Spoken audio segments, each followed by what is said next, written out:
In this video, we're going to talk about basically just hand pollinating okra and hand pollinating other plants as well, because you got to understand some plants have a male and a female flower, and some plants have just one flower with male and female parts. We're going to talk about this. Now, I simply had a dream that said hand pollinate your okra for a bigger harvest. It was a random dream. It didn't have any pictures. It was just a sound. It said hand pollinate your okra. And I said, you know what? That's a good idea, because, I get a lot of okra, but I'm worried that it's going to start dropping, as the bees go away, the season changes. So instead of relying on bees, we're going to hand pollinate this okra. Let's get into it. Now, as you can see, this okra is already pollinated. See, okra, hand pollinating it is very simple. You get a paintbrush, obviously a clean paintbrush. I am an artist, so this is used, but it's cleaned. Now, with hand pollinating okra, you got to be quick because the flowers go away very fast. Now, look, it's very simple. This flower has male and female parts, all right? It has this long tube part, which is called the style, and it has this black part in the middle, which is called the stigma. And you would take pollen. This has already been pollinated by a bee, so I really don't have to do this, but I'm just going to show you. Take the pollen from the style, which is the male part, and put the pollen on the stigma, which is the female part. Now, this would be easier to demonstrate with an unpollinated flower. Now, look at this. As you can see, our creator, Yahuwah, made the earth so perfectly that the style of this plant is rod-shaped, similar to that of a male penis, right? And the stigma is basically like a closed up vagina, all right? That's what it is, and that's how it works, all right? So it's easy to understand this plant. So you would take pollen, from the style, and you will put it on the stigma, right? You would take the seed or the sperm from the penis, insert it on the plant's vagina. That's what it is, and that's how the okra gets made. So later that pollen will travel down the style through the pollen tube and go into the ovary of the plant, make an okra. So we're gonna do this again with some more, all right? This has not been pollinated. See, we don't have bees a lot where I live, so it's important to do this. See, bees do come on occasion, yeah, but there's not a whole bunch over here. So it's important to hand pollinate stuff and know how to hand pollinate stuff. Let's move on to the next flower. This has already kind of been pollinated, but we want to have an even better pollination, so we can ensure that we're going to get okra from here. This will indeed boost your harvest. You will get a lot of okra. Here's another one, guys.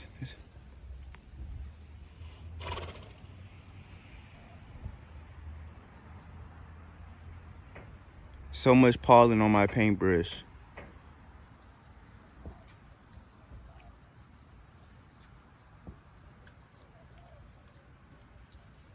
It's kind of hard doing this while holding the camera, obviously.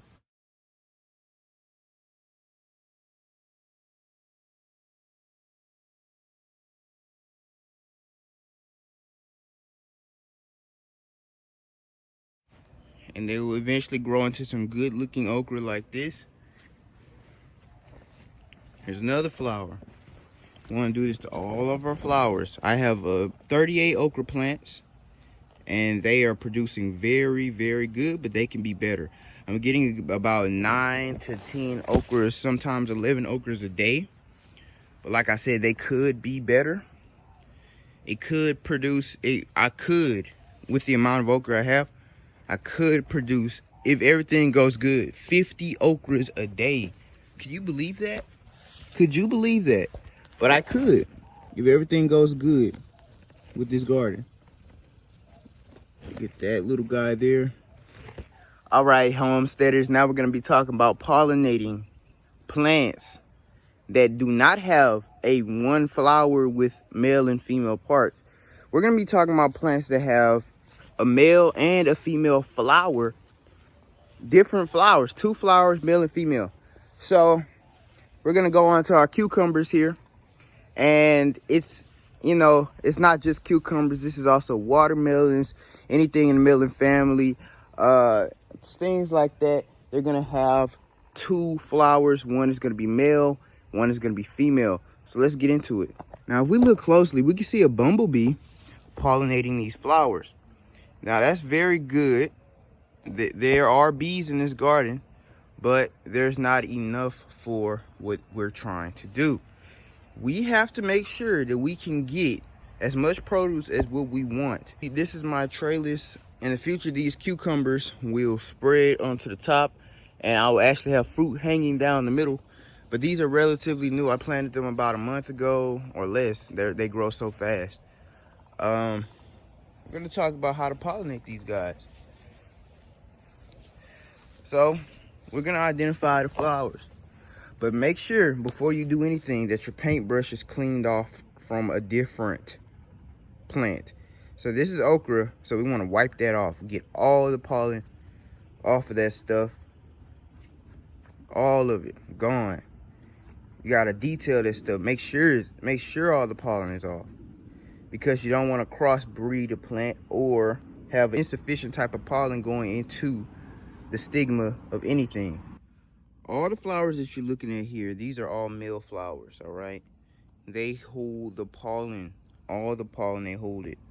So, a male flower, you're gonna look at the base of it, and you're gonna see that it doesn't have any elongated object. It doesn't have any pollen tube. It doesn't have any, basically a vagina. It doesn't have an ovary.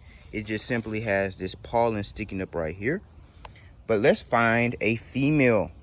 Let's find a female flower. They're gonna be kind of hard to find. All right, in mine, there's not a lot of them. You would have to search. This is why pollination is so good. Look here. Here's a little critter pollinating, doing his little job. So basically, this right here is an example of a female flower. But however, I can't use this girl. I can't pollinate this girl because she's already closed up. This is gonna turn into a cucumber. But here's another one that I can use, all right? This girl here. This girl here, this is a female flower. You can see the elongated part. This is the pollen tube, which goes into the ovary. Okay, and this is the vagina, the entrance of it. You can tell that it looks just like a vagina. Everything is created perfectly. So here's another one that's gonna turn into a cucumber. He's already been pollinated. Gonna turn into a cucumber very soon. Look what I'm doing. Put it on the paintbrush. Get it on the paintbrush, right? Take pollen from the male. Take pollen from the guy. Take the seed from the, or the sperm from the male, right? And we're gonna place it in our female. We're just gonna insert it in her vagina, all right? If this is grossing you out, guys, the terminology I'm using, I'm very sorry, but I just want you guys to see how y'all created everything perfectly and connected.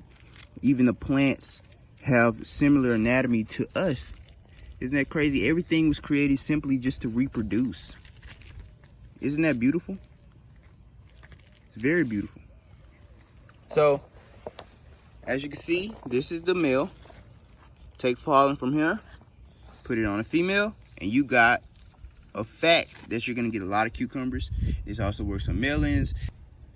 Oh, before I go, guys, I want you to see this cucumber, which is developing.